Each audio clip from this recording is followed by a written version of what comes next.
forged on the gridiron in September.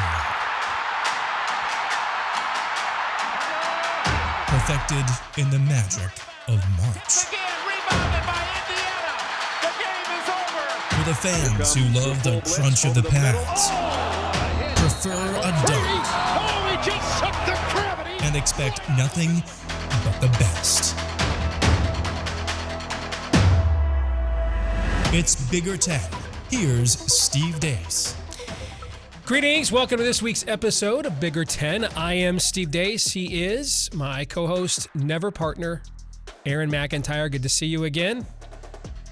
Looking very Nosferatu here in the January winter moonlight. Brother, how are you? Doing all right. Yeah, no, it is. I mean, there's January and then there's very January. This is one of those very January type of days. Yeah, winter's only about 4 weeks in, and we've hit the dog days, bro. I don't know about you, but yeah, I'm howling at the moon right now. Well, that's why not look ahead, shall we? We have a brand new Big Ten Conference football schedule that the league unveiled after we got done taping last week's episode. A lot of revamping, and now we've got a little bit more certainty about what we have to look forward to next year. So if you don't mind, I've got 4 big takeaways that I thought were worthy of us talking about when it comes to this new Big Ten football schedule. And then I'm going to explain why these were my big takeaways, and then I'm going to let you take it from there. Sound good? Yep. All right, let's start with what I think is the biggest takeaway. You got to start at the top with the defending and reigning Big Ten champion Michigan Wolverines. I'm just going to say, as a Michigan fan, Aaron, I've been a Michigan fan since 1983. And you know me, I love the history and pageantry and tradition of college football, and I can go much deeper into the minutia of Michigan football way before I even became a fan. Since the big 2 little 8 days, and that's before I became a fan, this is the easiest schedule I can ever remember Michigan playing. And it sets up very similar to last year, where they start with that the slate of home games to kind of get the confidence going, but no Wisconsin this year on the schedule. We are going to play at Iowa. We'll play you guys, likely a night game at Kinnick, so that's always treacherous. But if you look at this schedule, there are just not a lot of places for L's, regardless of what Jim Harbaugh decides to do, whether he stays or he goes. And even if you look at the end of the schedule, I mean, you get Michigan State and Penn State at home and a bye week in between. But if you look at the end of the schedule, you get, I think it's Rutgers, Illinois, and Nebraska in consecutive weeks leading up to Ohio State. It is almost like the Big Ten office is like, dude, let's get these guys hyped and healthy for that game, because we had 17 million people watch it this year. With Michigan being competitive again, we might get 20 million next year for the new big TV contract. So I'm going to start there. That I think this is the easiest schedule that I think I've ever seen Michigan play. Now, maybe this is just me talking as an Iowa fan, always tempering expectations for the most part. In terms of the preseason expectations, I would say this would usually be one of those instances where it's like, oh, on paper it looks really easy, but look out, that's not how things. No, not really. I have a hard time seeing any upsets in there, except for maybe Iowa at night, but who knows what their offense is going to be or not going to be like then. So it's setting up pretty well, I would say, for Michigan. I would just reiterate, though, if you're not really good and get that many big boy punches, look out at the end of the season. That's your first real test. Yeah. The Iowa game's like that too. You have those 4 patsies to start, and then you go right to Kinnick. Yeah. Right. So that's there's if you're looking for pitfalls, but we're talking 8 home games. You start with 4 home games. Mm-hmm. I mean, you could not have, in given how deep the Big Ten is, you could not have given the defending champs a more favorable schedule. All right, let's get to week 1. So I'm going to make sure I got these games right. Well, the winners. The winners in the West. Yeah, thank you. I totally forgot about that. Western, yeah. Thank you for that. If you look at the West Division, I got talking about my favorite team, and I was like, nobody else existed. If you look at the West Division, there's been this trend in recent years that if you want to upset Wisconsin in the West, you've got to be the team that doesn't play 2 out of the big 3 in the East: Penn State, Michigan, and Ohio State, right? We saw that with Iowa last year. You saw it with Northwestern the year before. Well, this year, in a real scheduling quirk, Aaron, Everybody in the West doesn't play 2 out of the big 3, except for Iowa and Northwestern, the last 2 West Division champions. So everybody else is getting a scheduling break. Purdue is. That means Wisconsin is this year, by the way. They get Ohio State on the road, but then don't have to play Penn State and Michigan. So your thoughts on that development in the West Division? Yeah, it's going to be hard for Iowa and Northwestern. Your thoughts, Steve? That's basically back to you, Jim. Yeah, that's the long and short of it. And so, you predicted, it was last week, our big predictions for the new year. Maybe it was 2 weeks ago. I can't remember now. All these winter days are starting to mesh together. That you thought Minnesota would be the champ of the Western Division. Well, now that we have this new schedule, I could see it shaking out that way, especially if they play against. Something tells me it's still going to come down to Wisconsin against somebody for something here. So and maybe them at the end of the year. Exactly. So if there is a year for somebody like even Purdue to come out of the woodwork and maybe have a chance to contend for the West, it's probably going to be a year like this because Northwestern and Iowa, I don't know, offensively, they might have a chance to keep up with Ohio State and Michigan. Probably not. All right, so now we can move on to week 1. And we had this fascinating dynamic this year where we had some really cool conference games in week 1 that really elevated the overall season opening weekend for college football. This year, not so much the case. There's only 2 week 1 Big Ten conference games. Now, they both have some interest. Indiana at Illinois. Can Indiana bounce back? You'll have the new quarterback there in Connor Blake. In fact, both those schools are going to have new quarterbacks. Connor Blazalak from Missouri, and I think it's Tommy DeVito from Syracuse for Illinois. And then Penn State is at Purdue. So this is the second year in a row. James Franklin's got to wonder, what in the hell did I do to the league office here? This is the second year in a row. He's got to open up the season on the road. Actually, third year in a row. Mm-hmm. Because remember, they had that game with in Indiana in the COVID year. That was the controversial Michael Penix run, right, at the end, at the goal line. So this is the third year in a row that Penn State opens a season playing a road game in the conference, which if you lose it, it feels like a double whammy, right? Yep. You've not just you're 0-1, but you're kind of 0-2 if you look at it from a Big Ten standings standpoint. Your thoughts on that? Yeah, I think... I don't know.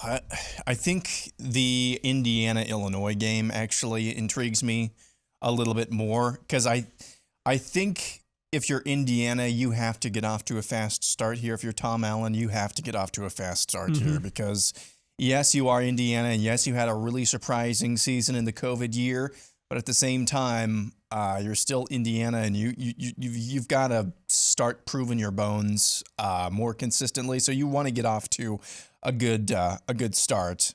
Penn State at Purdue could be sneaky good as well. Purdue, I keep harping on this now. This wasn't so much the case this year, but in the past under Jeff Brom, they've had some shaky starts to start out the year. A few times where it's like they've either lost or they've almost lost to people or to a team that they shouldn't. So I'm not quite as interested in that one. I think talent will out in that particular matchup, but again, we're 8 months away here, so who knows? But I'm more interested in the Indiana-Illinois game, especially I should say this about the Illinois side as well. We're going to see if that was just a flash in the pan in year 1 of Bert Bielema.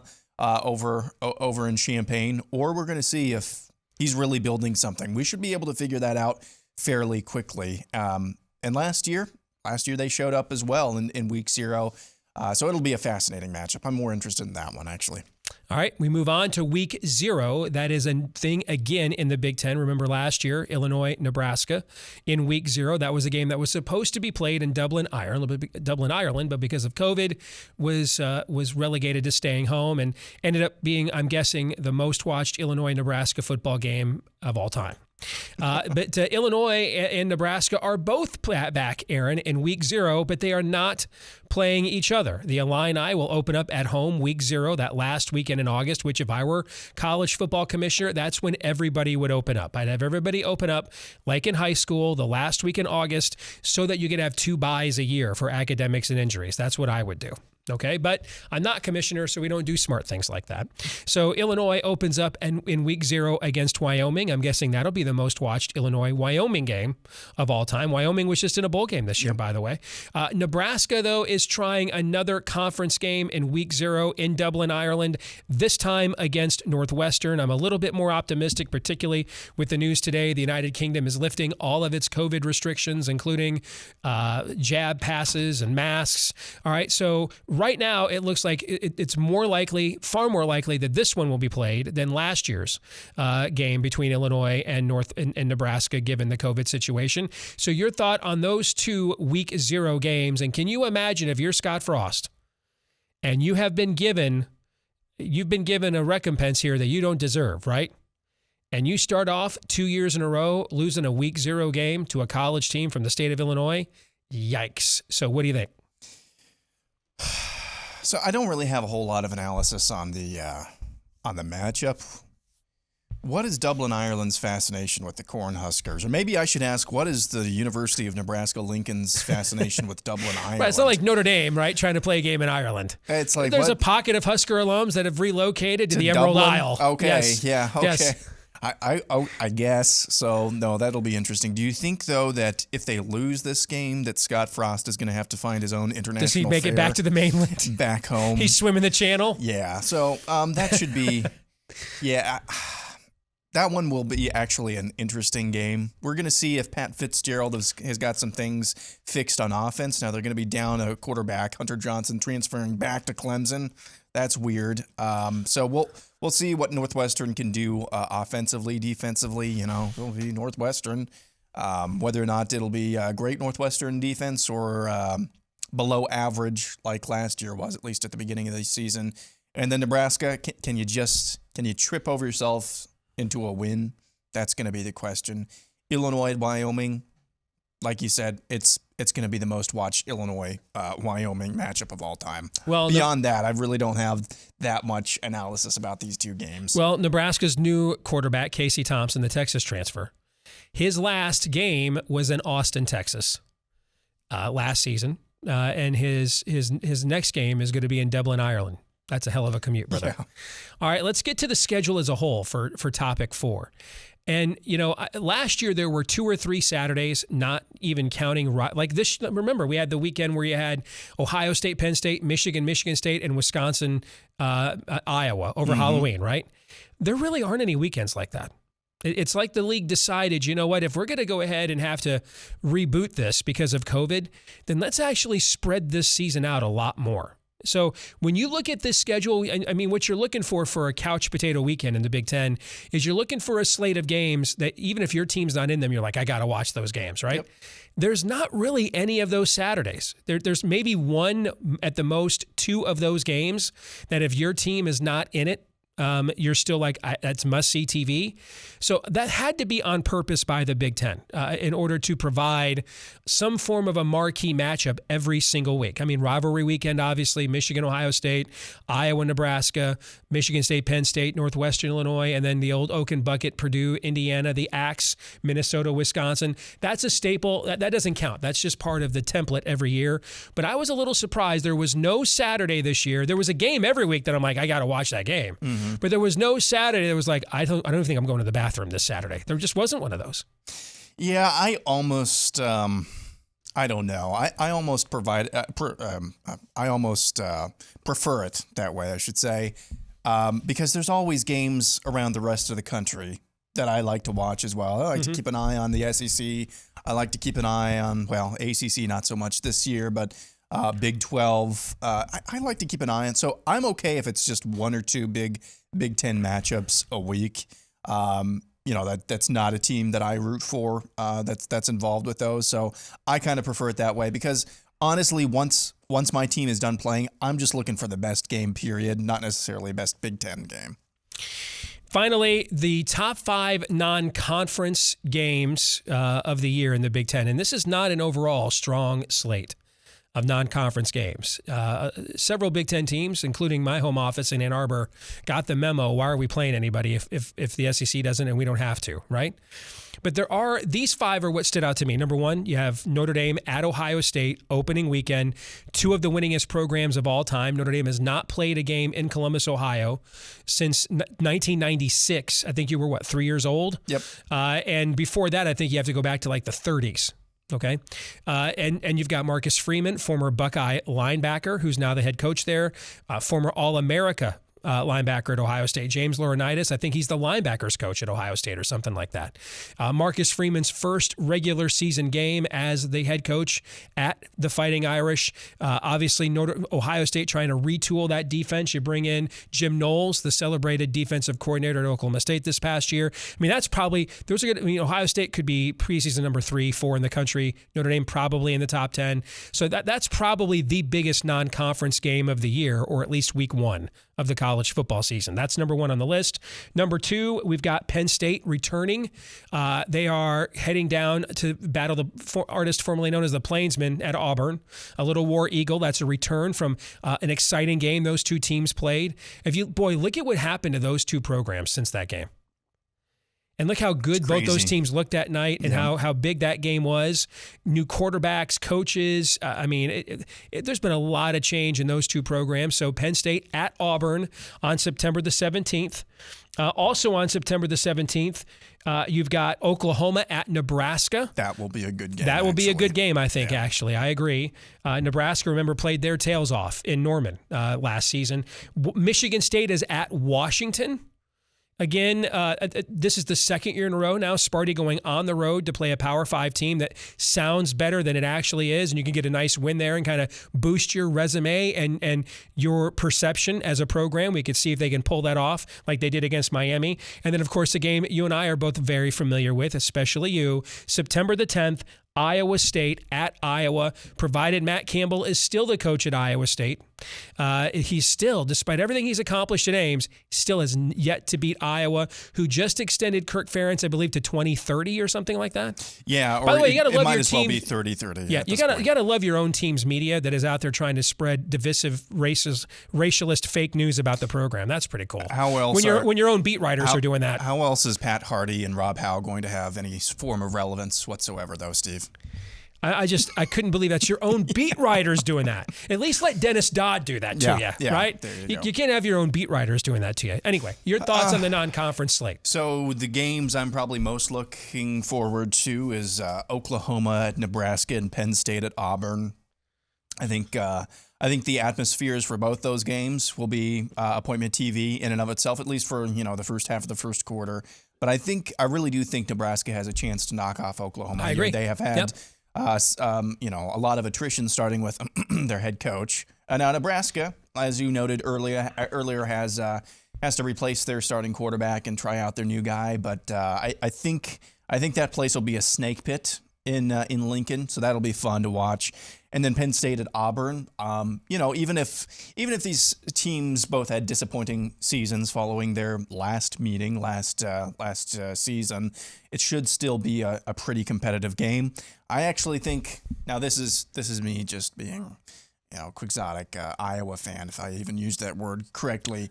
Yes, you did. Well done. I really think Iowa State's going to beat Iowa this year. It's a year. Oh, no, that's not what it means. That's the opposite, actually. Yeah. Okay. So despondent Iowa despondent, fan. yeah. Yeah. I think Iowa State's going to beat Iowa this year. It's a year that Iowa State is losing a lot of pieces. They might be losing their coach. So, you know what? Iowa's just going to walk right over them. Nope. More often than not, those types of games, when you just know that Iowa's going to walk all over them, that's when Iowa State gets you. I'm going to call it right now. I think Ohio State is almost going to name the score against Notre Dame. Yeah, that's why I said it's not. Yeah, I think that's a snake pit that Freeman is walking into. I think he's, frankly, in a bit over his skis. You got to remember, this guy has only 1 year as a Power 5 coordinator. And now you're taking over arguably the most stressful, difficult job in the entire sport.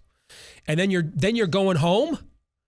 Right? You're going home and you're going to play an Ohio State team. I don't know how much you have followed this.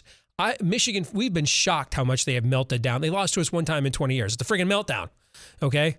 I mean, they're going to come in there like a hot herring like a penguin with a hot herring in his cummerbund, as Bob Ufer used to say. All right, and then you've got C.J. Stroud and Travion Henderson trying to each spark Heisman campaigns. I don't know, man. That strikes me as 8 months of hype for a 38-17 game. Yep. Is kind of how that strikes me. Yep. The Alabama-Miami game. Yeah, that's kind of what I'm thinking. Yeah. All right. Hey, before we move on and get to segment 2 and our Would You Rathers, reminder about our good friends over at DraftKings, because the divisional round of the NFL playoffs is here, and DraftKings Sportsbook, an official sports betting partner of the NFL, they're celebrating with a huge odds boost for new customers. Counting down to Super Bowl 56, you can get 56-1 odds on any team. If you just bet $5, you get $280 in free bets. That's 56-1 odds if your team wins. So download the DraftKings Sportsbook app right now. Use the promo code BIGGER10, all one word, to take advantage of this great offer. Promo code BIGGER10 with the DraftKings Sportsbook app and get 56-1 odds on any NFL team. Bet just $5 and win $280 in free bets if your team wins. Again, that's with the promo code BIGGER10 for DraftKings Sportsbook, an official sports betting partner of the NFL. And if you or someone you know has a gambling problem and wants help, call the Michigan Department of Health and Human Services Gambling Disorder Helpline at 800-270-7117. 21 and older, Michigan only. Eligibility restrictions apply. So see DraftKings.com/sportsbook for full terms and conditions.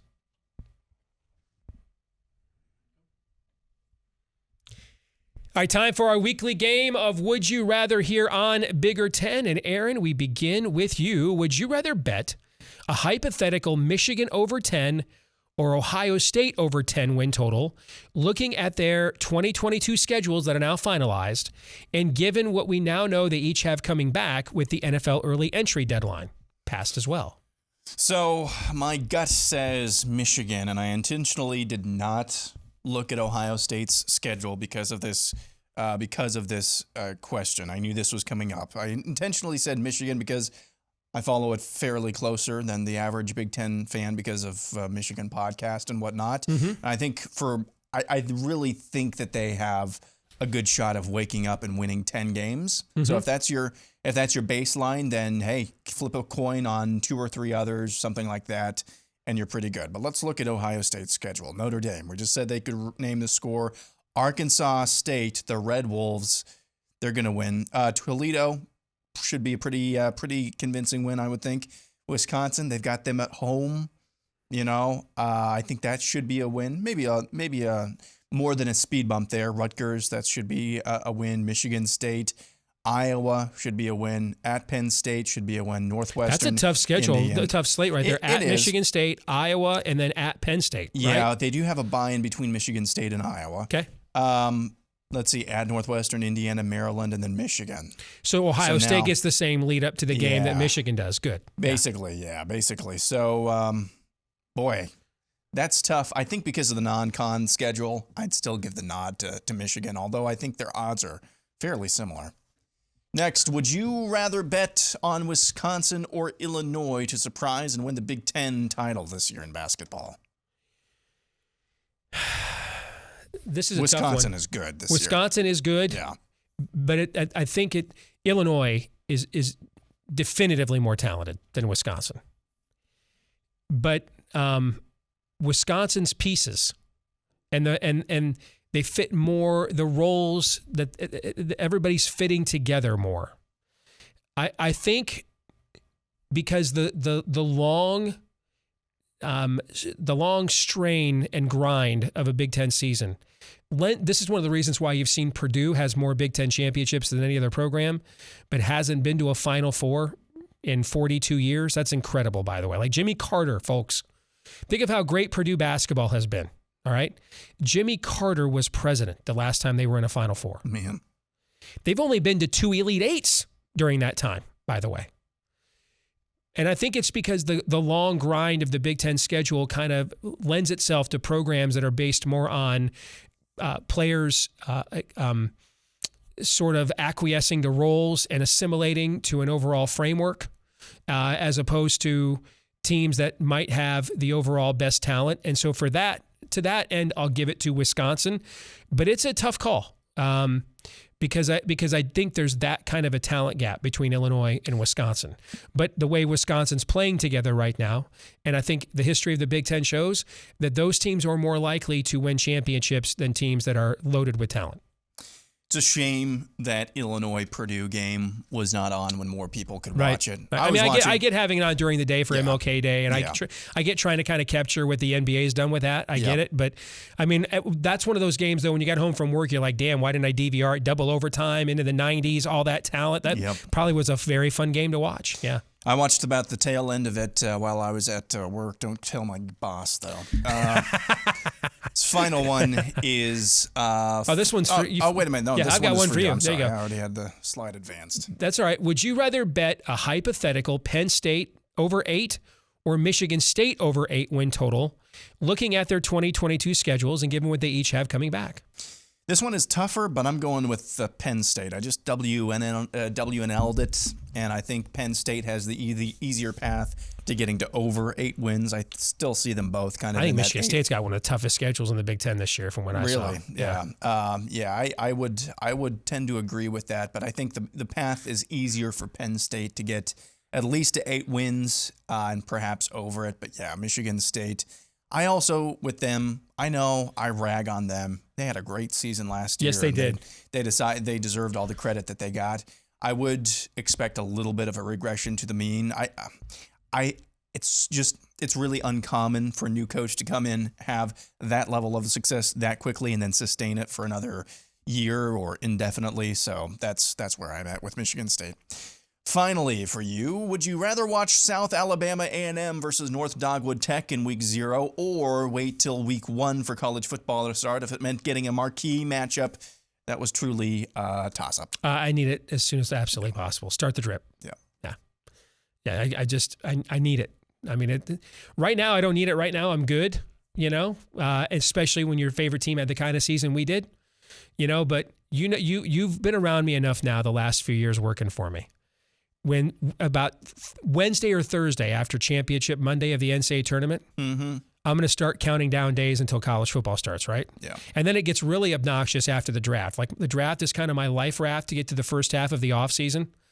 And then I'm freaking dragging by the middle of June. I've read every college football mag 17 times. Okay, so no, I need the drip to start as absolutely soon as possible. Yeah, Yes. if it hasn't been, itching up until that point, usually around Memorial Day, I'm like, let's fire up the PS3, get some NCAA football 14 on there. There you go. All right, we'll come back and take a look at our Twitter poll results and get to our feedback of the week next.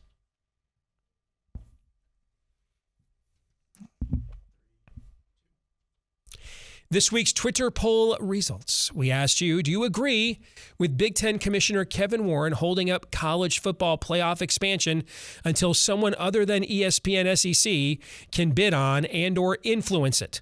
Look at these results. Wow. 83.9% said yes. We've got an intelligent audience. Yes, we do. 16.1% said no. And me thinks that Kevin Warren has figured out to throw the base when your numbers are down. Throw the base red meat, right? Yeah. Who would have, dude? A year ago at this time, if I'd have told you that I could have found 83% support for a Kevin Warren position, we both would have thought that's impossible. Yep.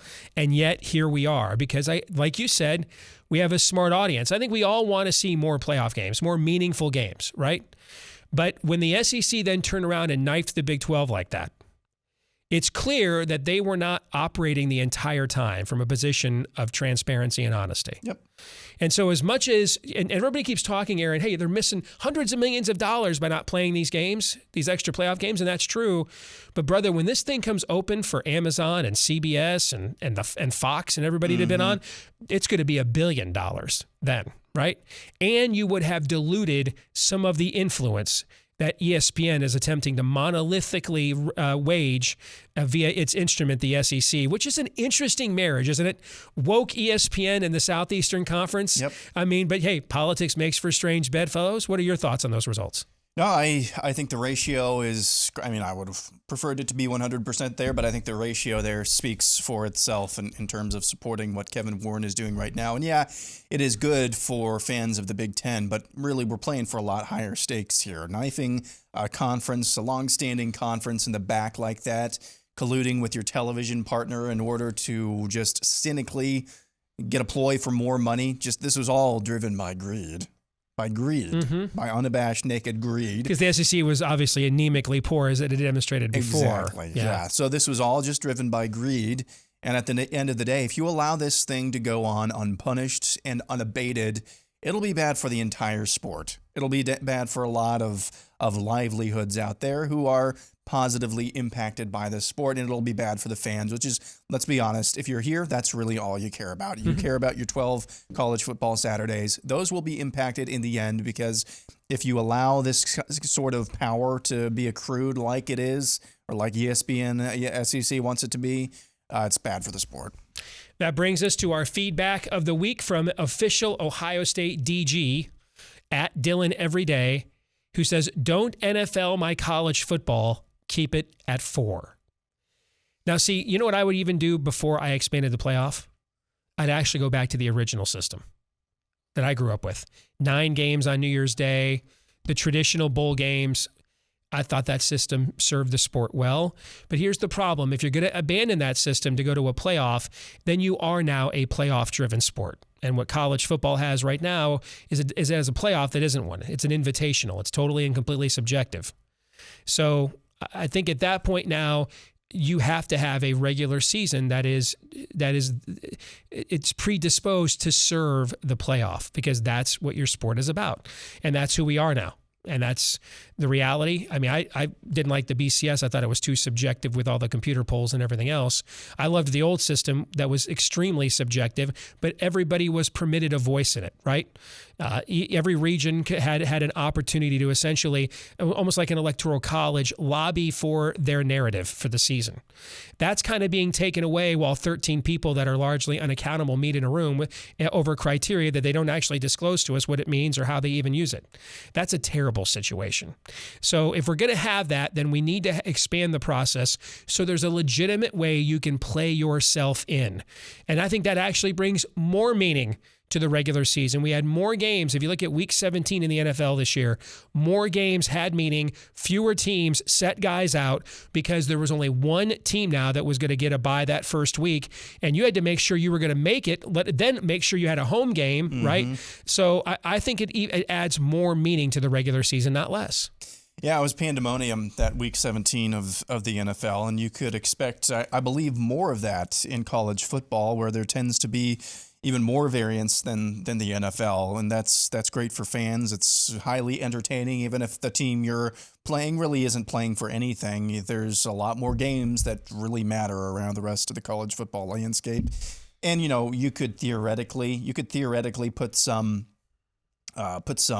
criteria in place for a four-team playoff, but really with the number of teams that we're talking about here, 4 teams just isn't enough to have any sort of set criteria.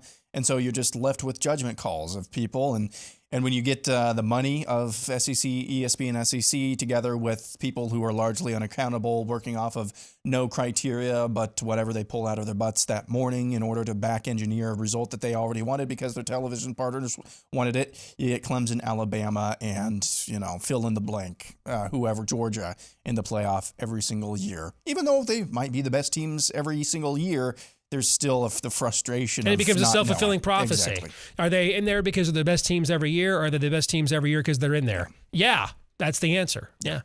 All right, great stuff, folks. Really appreciate you tuning in again. Another week here on Bigger 10. Don't forget, follow us on Twitter at Bigger 10 to keep up to date on what we think about all things Bigger 10 and more in between episodes. And then rate, subscribe, 5-star review, share, follow, whatever applies to however you watch or listen. If you're watching on YouTube or listening on a podcast platform, please help us to spread the word to more Big 10 sports fans just like you. For Aaron McIntyre, I'm Steve Dace. We'll see you next time right here on Bigger 10.